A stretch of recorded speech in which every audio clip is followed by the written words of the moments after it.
Schools Computer Club Initiative, promoting creativity, innovation and entrepreneurship.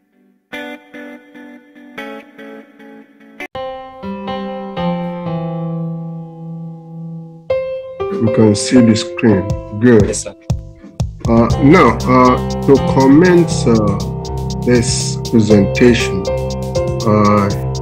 I've looked at the topic and taken the liberty to modify it in a little bit, and you can see the topic, the disruptive power of STEM, technology and the future of work, because they all resonate together, and that's why we are all travelers in the quest of knowledge to conquer and tame the ignorance that is before us, and above all, to ensure that we remember that there's nowhere in the rule book of innovation that forbids nations like us not to master and apply science and technology, databases, including big data, that are readily available to almost everyone on the planet.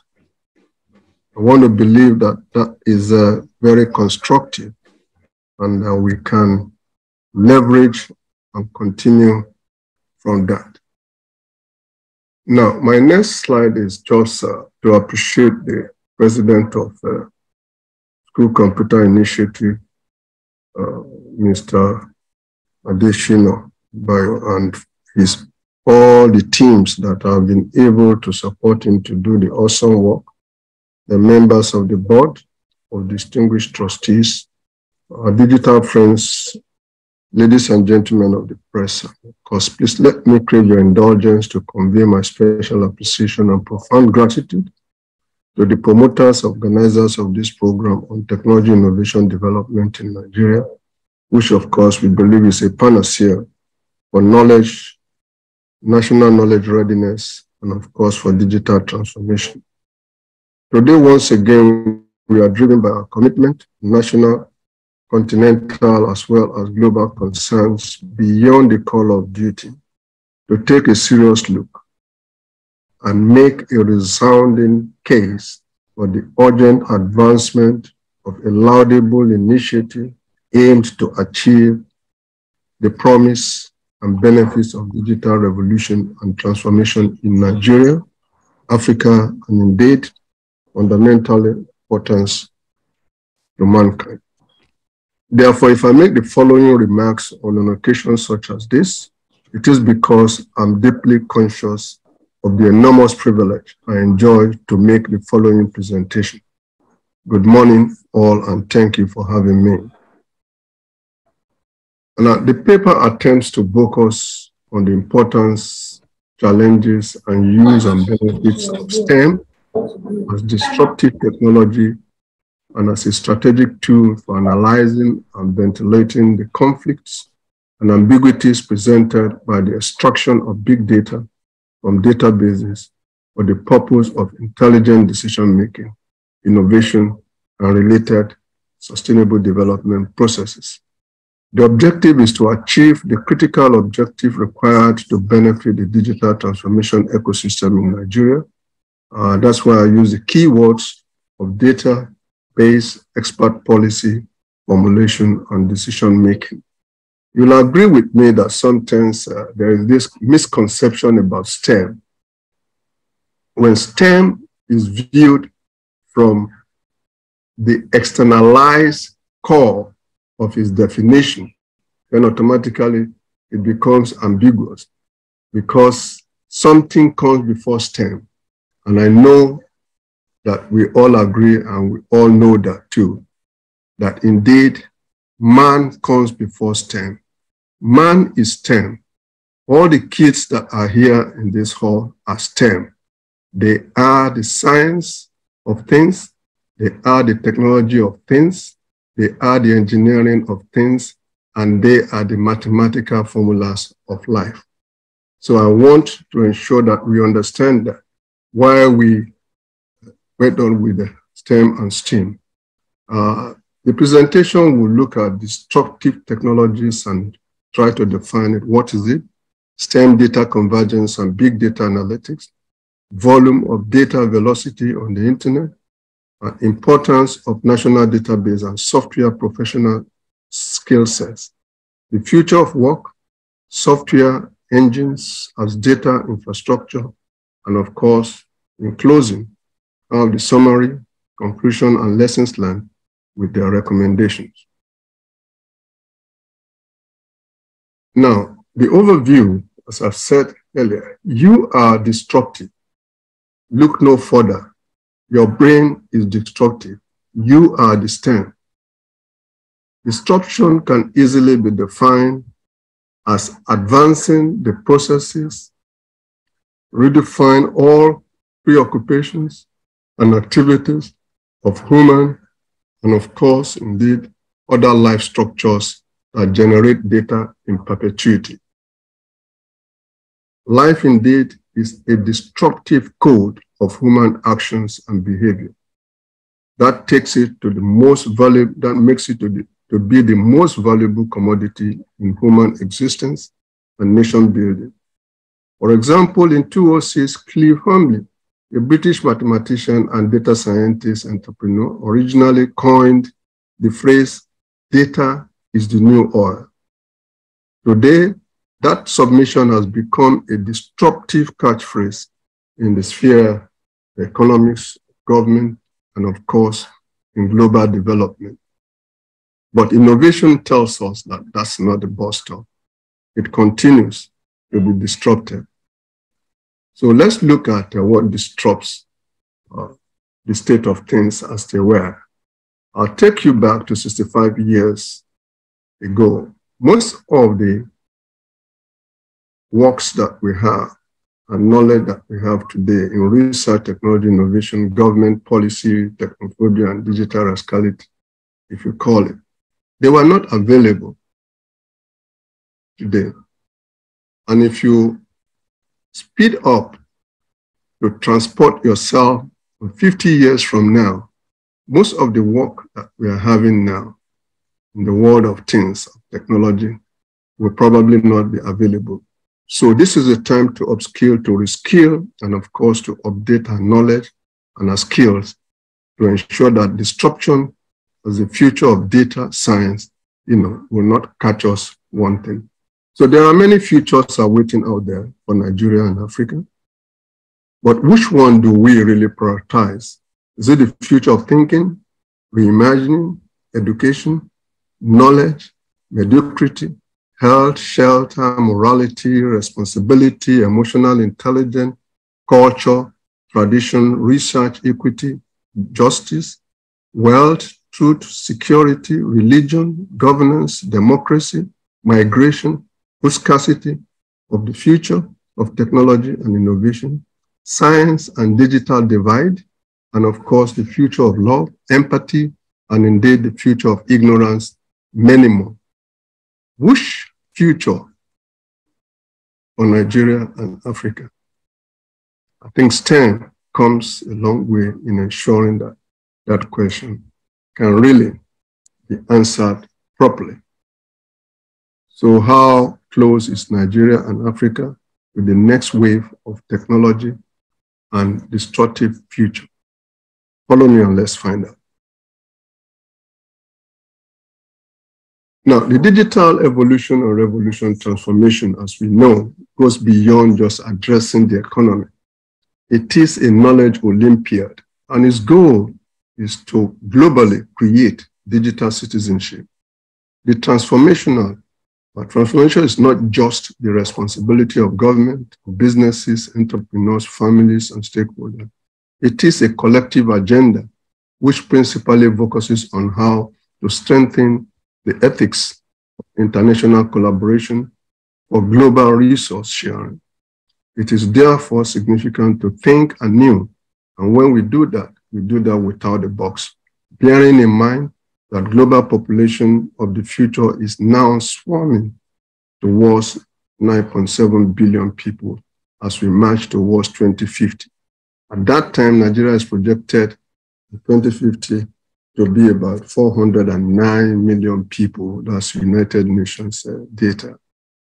In addressing how merit in knowledge should be configured and classified in the future, and since the COVID-19 pandemic has somersaulted what is hitherto classified as best practice, therefore, we ask ourselves, will today's poor people flip and outsmart their status quo of poverty as humanity struggles with nanotech, big data, robotics, Internet of Things, artificial intelligence, smart city, augmented reality, and virtual reality as embedded emotional intelligence? We ask this because that is what STEM really wanted to do, to ensure that this equalization of human behavior, equalization of human knowledge, equalization of innovation, to ensure that at least we all benefit immensely. So what will the future of consumer demand and preference look like as we confront the intensity and boom of e-commerce, for example, cryptocurrency, the future of work, and of course, life in a digital ecosystem? Those are some of the issues that confront us, and of course, STEM really has a lot of answers and enabling, comforting empowerment to that. So data convergence and big data analytics, as we said, AI, quantum technologies, big data, robotics, blockchain, VR, AR, metaverse, 3D, 5G, machine learning, etc., constitutes the value chain cluster of disruptive technology as we know it today.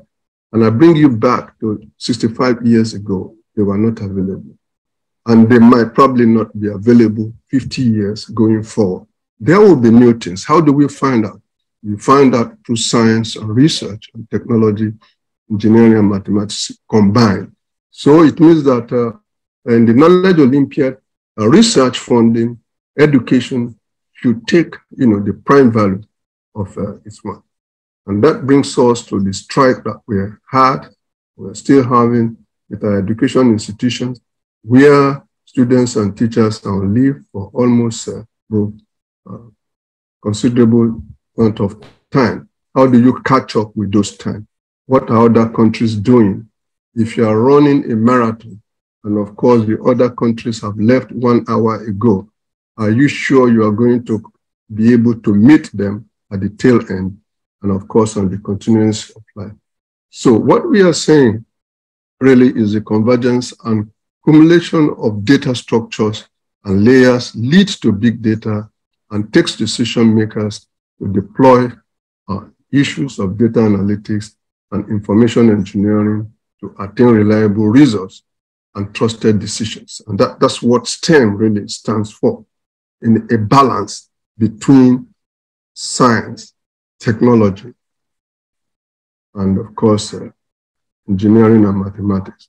Simply defined, we know that big data is the accumulation of extremely large volume of data and data sets. This data accumulation originates from various sources and of course in different formats and layers. The accumulated volume can be measured in gigabyte, terabyte, exabyte, and of course very large ones attain the zettabyte threshold. The more data we generate, the more storage capacity is required. The more workforce are required in data scientists to analyze them and of course create appropriate solution for them.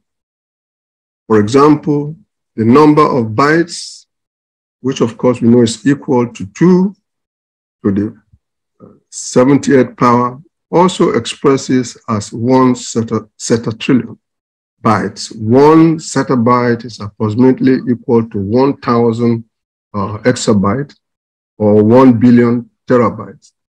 This, amongst other factors, validates the quest and acquisition of supercomputers for quantum computing by nations. As we speak, I think about 500 quantum computers, have been acquired by many nations in the world today.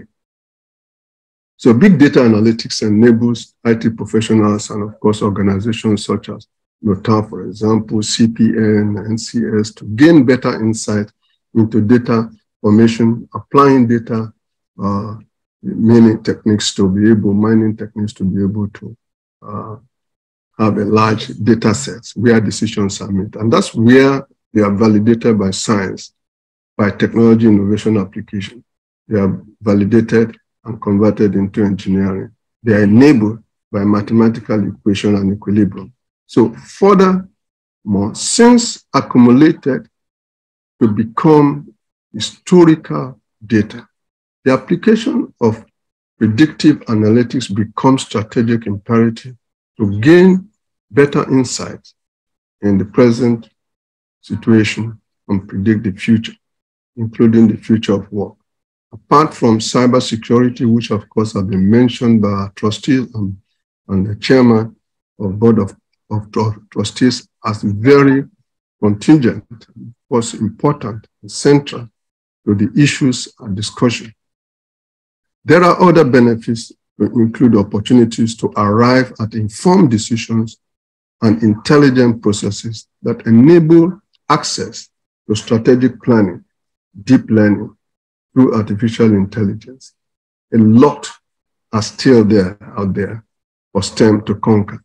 And you are the one who will be at the driver's seat and pilot the thing to the moon. But not like this. We can go and create STEM like this, from Okada economy to disruptive economy, creativity, innovation, and consumerism. Those are the central things that really we experience currently on the internet. The Internet of Things and the internet itself as an engine is an embodiment of two big C's. The two big C's, as I call them, are the creator's basket and the consumer basket. The creator put in their innovation on the internet, and the consumers put in another basket, the consumer basket, their sweat, their equity, and their money, so that they can get what the creativity has created. So STEM becomes a really important aspect for creativity, for innovation, and of course, that productivity leads to consumerism, and the consumer production and manufacturing is good for countries who produce what their people consume. But then when you consume extraordinarily, almost to the point of no return, what other people create, this is the scenario that we find ourselves and our future. And our population and challenges of innovation leadership, population can be an advantage or disadvantage. India had their problem with population. China had their problem with population, but they are still managing over 1 billion people in their space. So it means that they are masters of their data and data sets, and they are applying STEM extensively, especially in education, to transform, the way they live and to conquer the challenges. So data sciences, knowledge economy is really to the rescue. And we say never again for our children to be transported like this. And you look at these children and the way they are, how many of them will survive in future without science, technology, engineering, and mathematics, where health, shelter, and of course, all other issues like education are central, as driving molecules. So creativity, innovation, and consumerism, we say no consumer nation will survive the challenges of digital economy now or in the future. Only innovators will always win. And these innovators will be STEM drivers. Better define the internet, and of course software in particular is about creativity and consumption, platform empowered by STEM, and of course governed by innovation. Concepts and processes that deliver sustainable product solutions and of course services are the bedrock of creativity and innovation. And to successfully engage the digital revolution, which translates to mastering creativity, to leverage innovation, and conquer consumerism through the adoption and promotion of tested science, technology, and local content. The new digital knowledge is propelled and, of course, built exclusively on cerebral merit processes. It is grossly attained by the ability to empower software professionals, the IT experts, and the educators, remodel governance, leadership structures, and related institutions to disrupt market economy and business value chains. And of course, going forward, that requires the understanding of the future of work. Opportunities will emerge, but the fact is no one can precisely predict the shape of things to come as digitization speeds on. Knowledge and innovation empires will continue to rise, while other unprepared nations and regions will fail unless we sporadically apply STEM.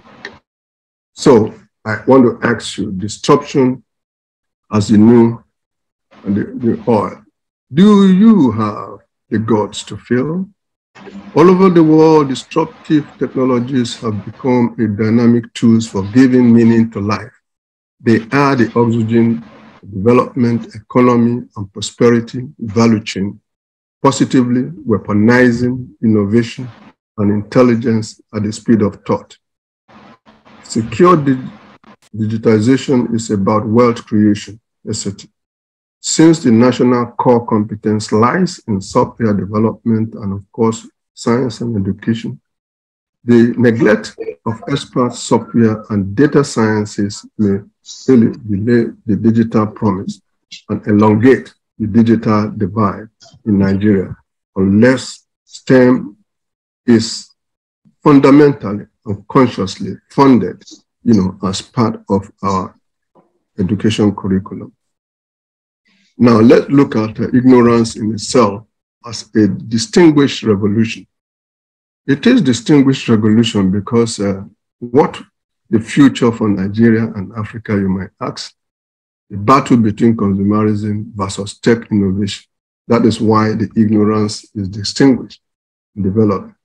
The volume of data, for example, data velocity on the internet, if we look at and have to appreciate the magnitude of the challenges and importance of executing the presidential order number 5, that's EO 5.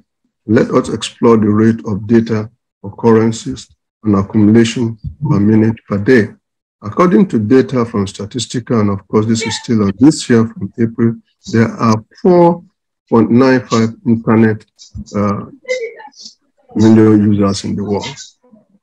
4.95 million users in the world. The sum is up to about 62.5 of the global population, and Nigeria constitutes a chunk of the numbers of the internet users in Africa.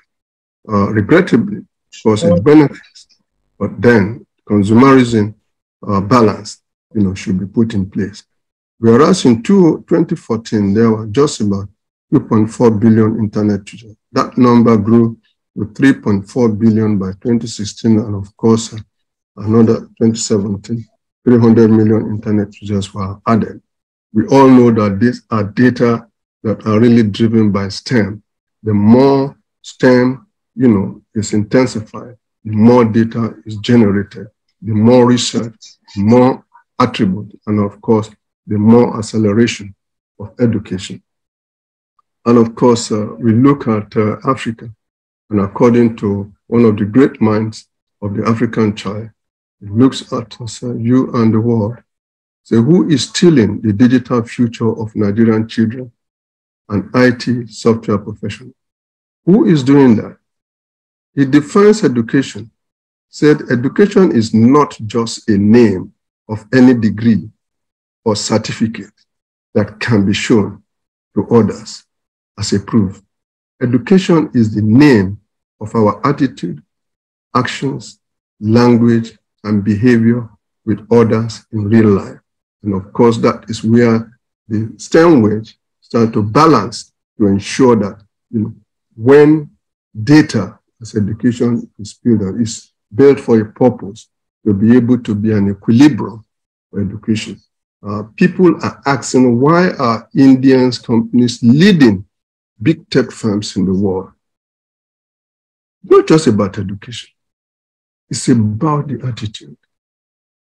They transform toxic attitude into a positive way of human behavior.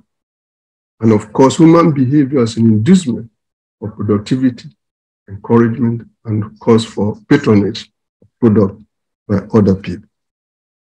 Then let's look at the challenges of the champagne glass economy distribution. This is not new, and of course we see it on the economics of wealth researches. You see the champagne glass, you see the red platform, and of course the dark red is on top, another red, shallow. So this, the top one are the richest. But if you look at the graphs under, you see that the richest constitutes about 20% of world population, whereas the world global income that they have is 82.7%.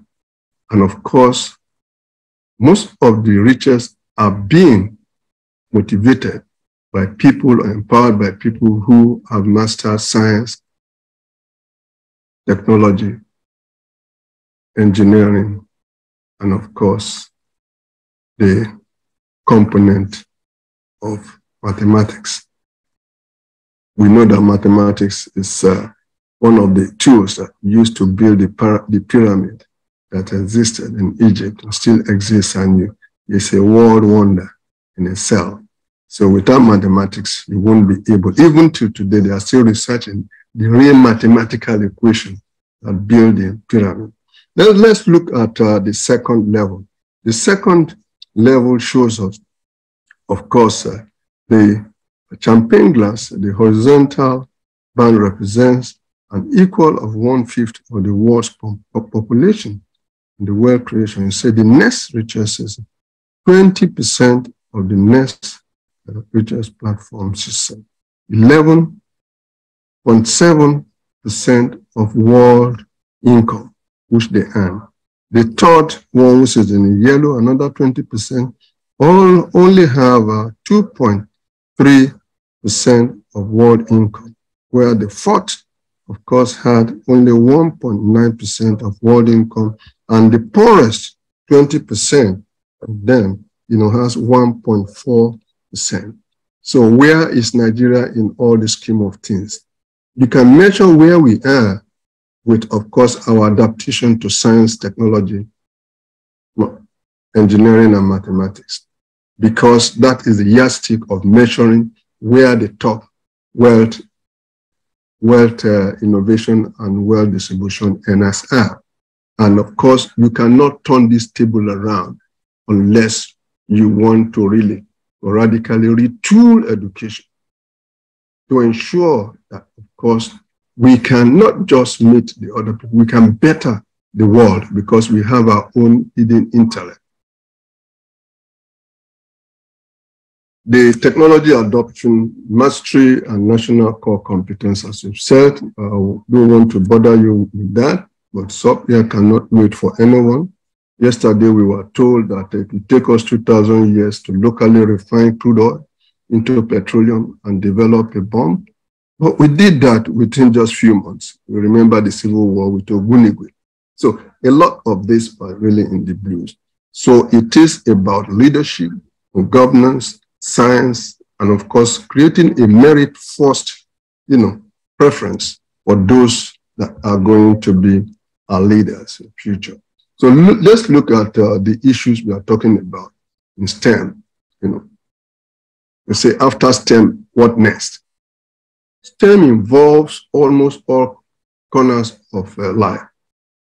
In research itself, which resonates to industry, creates fintech, transportation, e-commerce, health, environment, education, creative labs, products, and of course, even the military is empowered.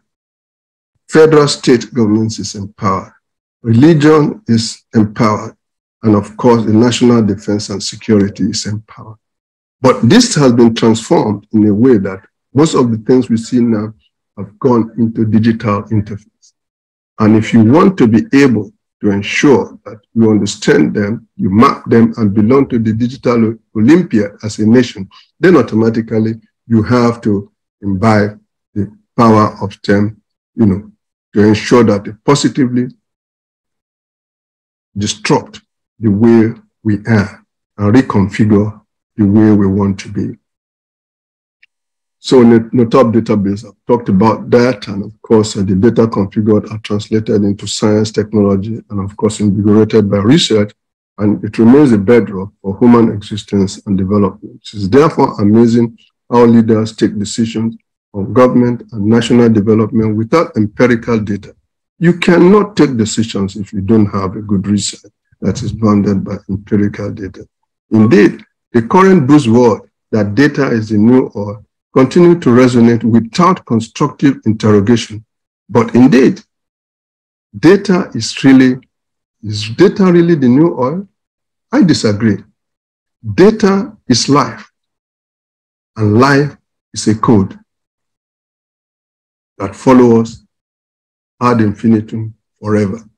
The more we master data, and I can see Motuolu, if you are in the market, and I say, oh, Motuolu, definitely there are many Olus, but Motuolu will turn back as if he knows the person. But because it is a code that has been implanted on him since he was a child, and that word must have been mentioned millions of times, stored in his brain before Olu even knew, that that code has been implanted. So it had become a part of him. So when we say data is life, we must understand that life is a code.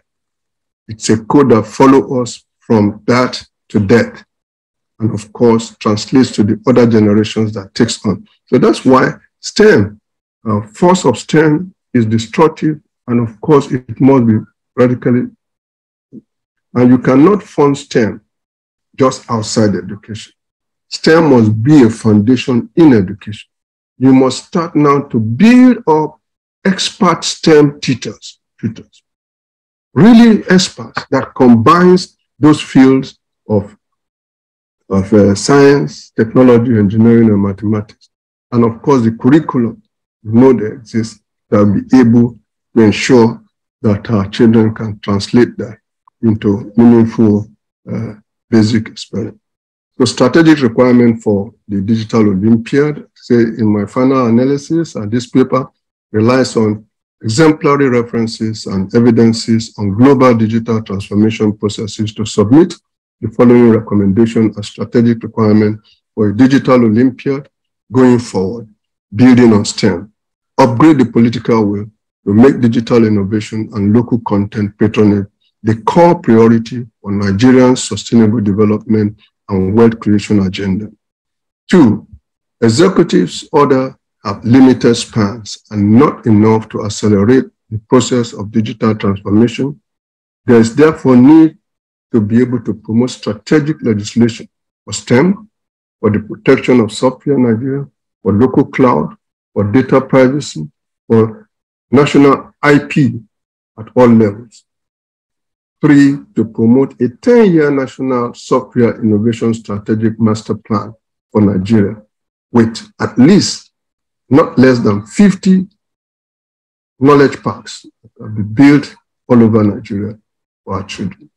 Instead, we are told by philosophers that the home is not the home for children. It's not, or the house is not the home for children. The home for children, the home for life, is at the education, it's at the playground, it's outside the home. You come home and bring what you've learned from the knowledge environment with education. So that's where we really need to ensure that education has the prime, okay? And educators are respected, empowered, honored, and recognized, because that is the first port call. If I ask people, do you want to become a teacher today? They'll say no. I say, why? Oh, I want to become a banker.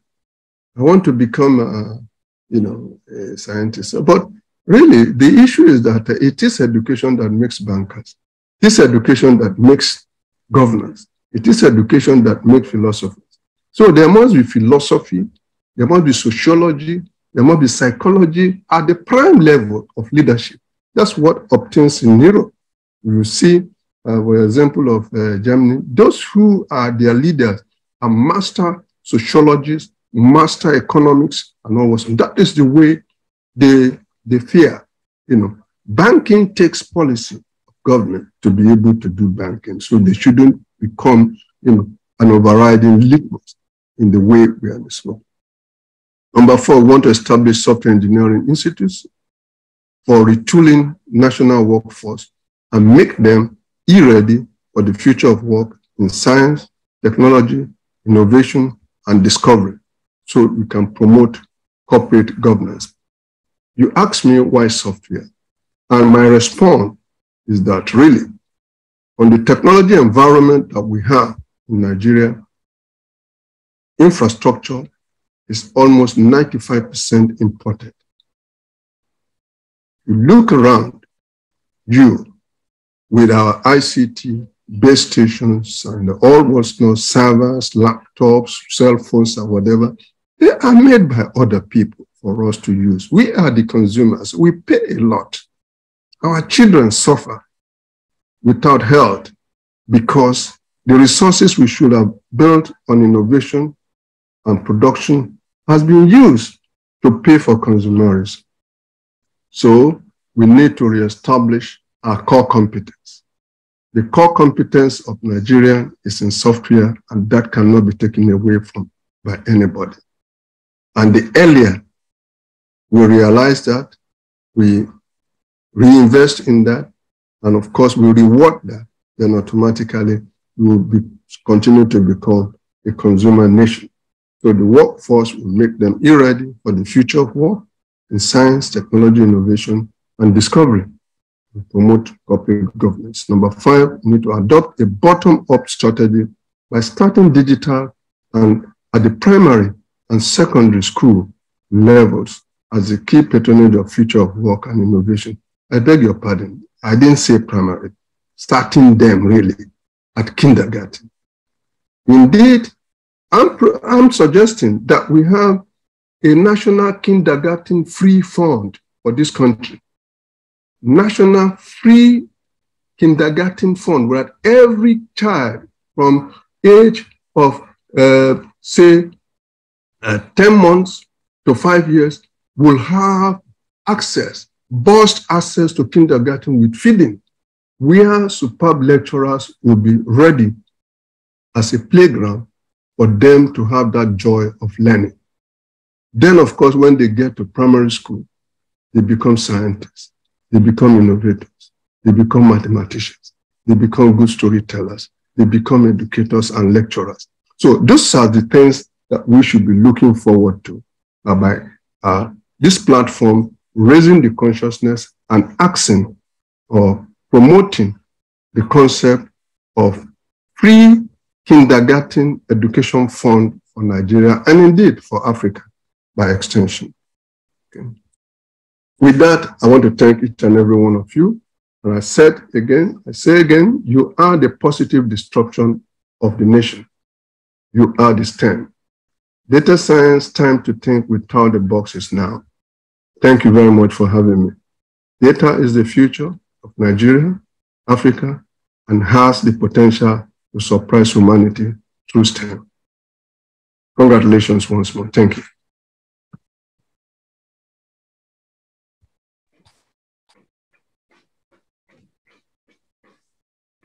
Hello. We want to appreciate Mr. Chris Uwaje for that elaborate, for that spectacular presentation. I know that we have learned so much today. Please, as we have always done, can we quickly give him thumbs up? Can we quickly give him thumbs up? I know that we have learned, we have unlearned, and we have relearned. his trainings, his presentation is always transformational. So thank you so much, Mr. Chris Uwaje. For those of us who did not come, who were not around when we were talking about this profile, just search anywhere on the internet. You will see the good works that he has been doing up to the level of United Nations. I want to tell you that he is an all-rounder, and he has won several awards in the area of software development. He was past president, Institute of Software Practitioners of Nigeria. So we thank you so much. I want to quickly do a recap of some of the things that he has mentioned. I don't know if you are in this audience and you did not note anything, though we are going to give you a kind of a link to the recording of this presentation, and we will send you materials. But before that, I think that you and I should have jotted one or two salient points that will be beneficial for us at the moment.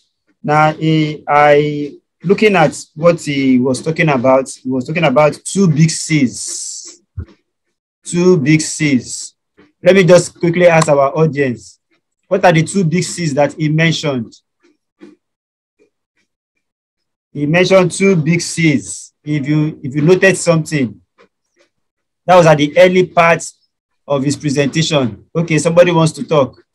Somto. Consumer basket. Oh. Consumer basket and creators basket. Please, let's give Somto a round of applause. It means he was really listening. He was really listening. So thank you so much. So he made mention of creators basket and consumers basket. And quickly, I just drew a formula. Consumerity, when consumerity is greater than productivity, what happens? Somebody should answer.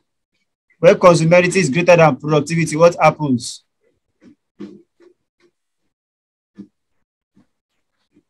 We came here to learn, and that is part of innovation. When you are in an environment where you can learn, there is transformation, and definitely there will be innovation. Larry, you want to say something?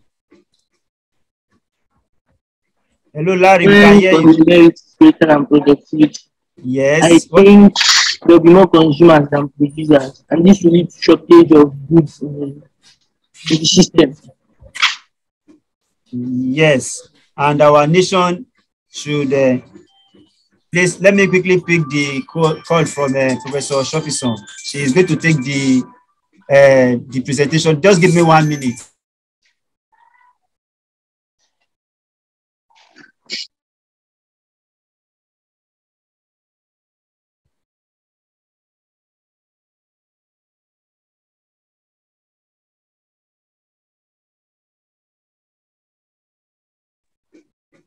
Okay, sorry for that break in transmission. I had to pick the call of Professor Shofison. That's one of the elders of the profession. When they call us, we must be ready to hear. And when Mr. Chris Uwaje calls on me, I just have to drop whatever I'm doing to listen to him. They are our mentors, and we give them enough respect. Yes, and I was talking about consumerity. When consumerity is greater than productivity, it is a question mark to us as a nation that something is happening to our innovation. And unless we adopt some kinds of disruptive technology, we are going to be at the consumer end of things. So he said no consumer nation will survive the challenges of digital economy now or in the future. No consumer nation will survive the challenges of digital economy, whether now or in the future. He said innovators will always win. Innovators will always win. Now, he also mentioned that disruptive technologies are the oxygen for development, economy, and prosperity value chain, and on like that. He now said something I captured. He said ignorance in itself is a distinguished revolution. It's a distinguished revolution. And he also made mention of the fact that education is not a name, it's not the name of a degree according to some or certificates that can be shown to others as a proof. That education is the name of our attitude, our actions, our language and behavior with others in real life. Then he made mention of the champagne glass economic disruption. And he was talking about the richest, they make up to 20% of the population.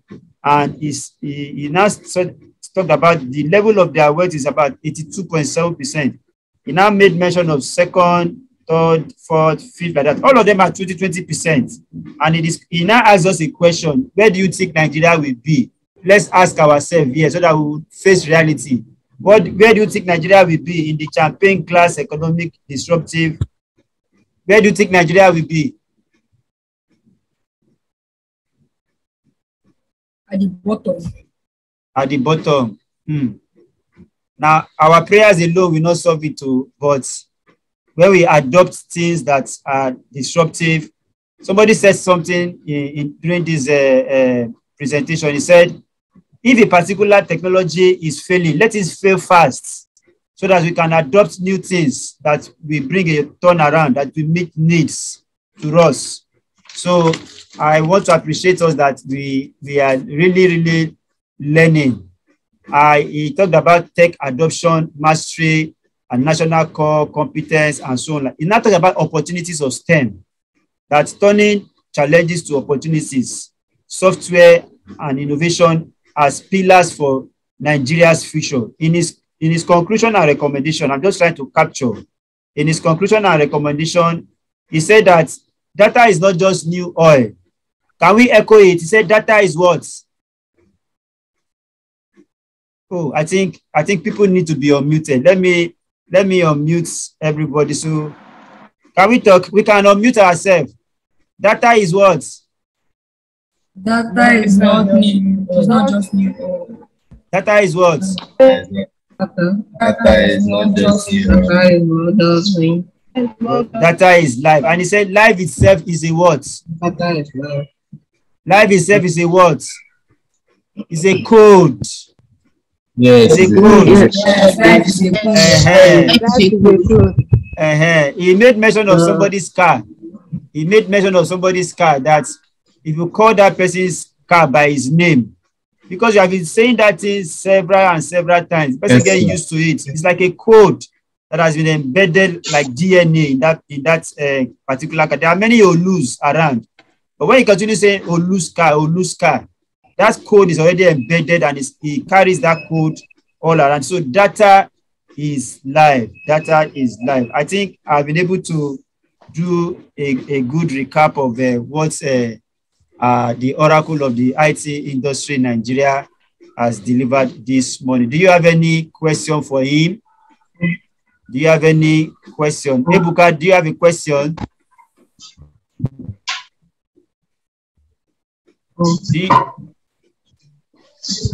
Any comments from the teachers? Do you have any comments?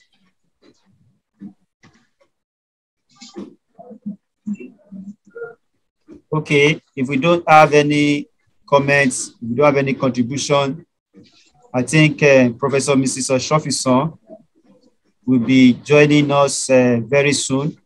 So at this juncture, I know that if Sir Chris Uwaje, we have the time, maybe he can still stay with us, but if he's not having that time, we want to really appreciate your coming to this program.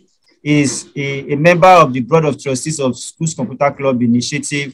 And I want to quickly show you something before he leaves. I want to show you something before he leaves.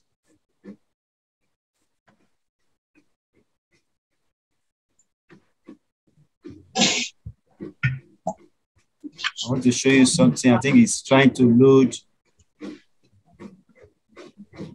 Okay. Have you seen this book? Hello? Yes. Yes.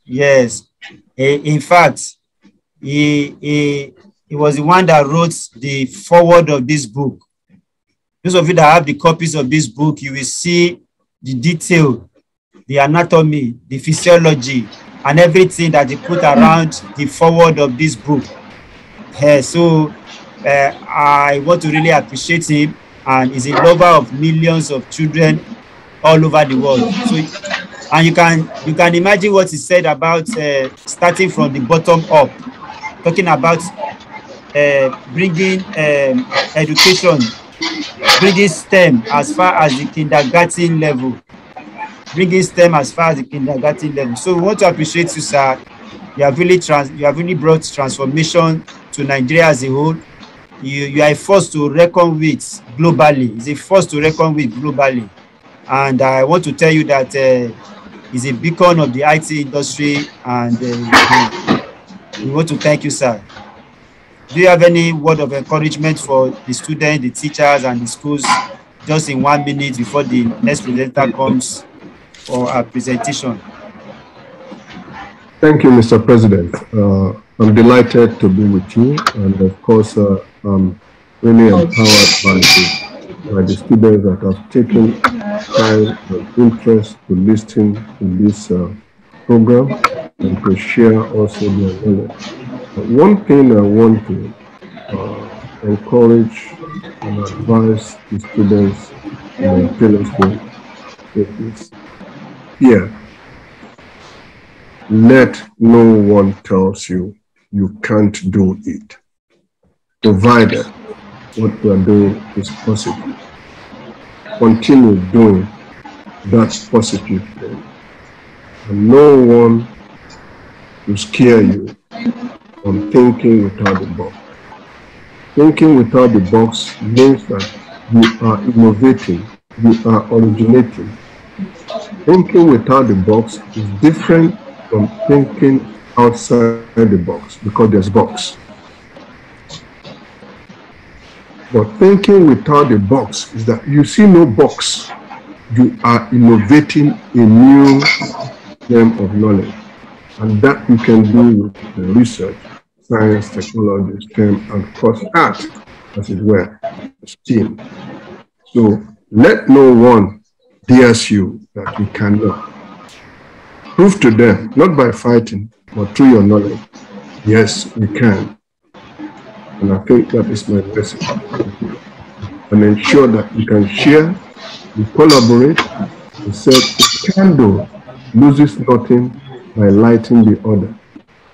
No one can be a tree in the whole forest.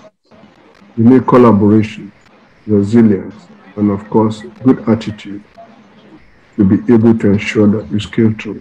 So I want to wish each and every one of you all the best, while I recognize, of course, the president of Erudite, past president of CPN, and past provost of the College of Fellows, Professor Nicholas Shofis, a very erudite speaker, and of course, an educator by excellence.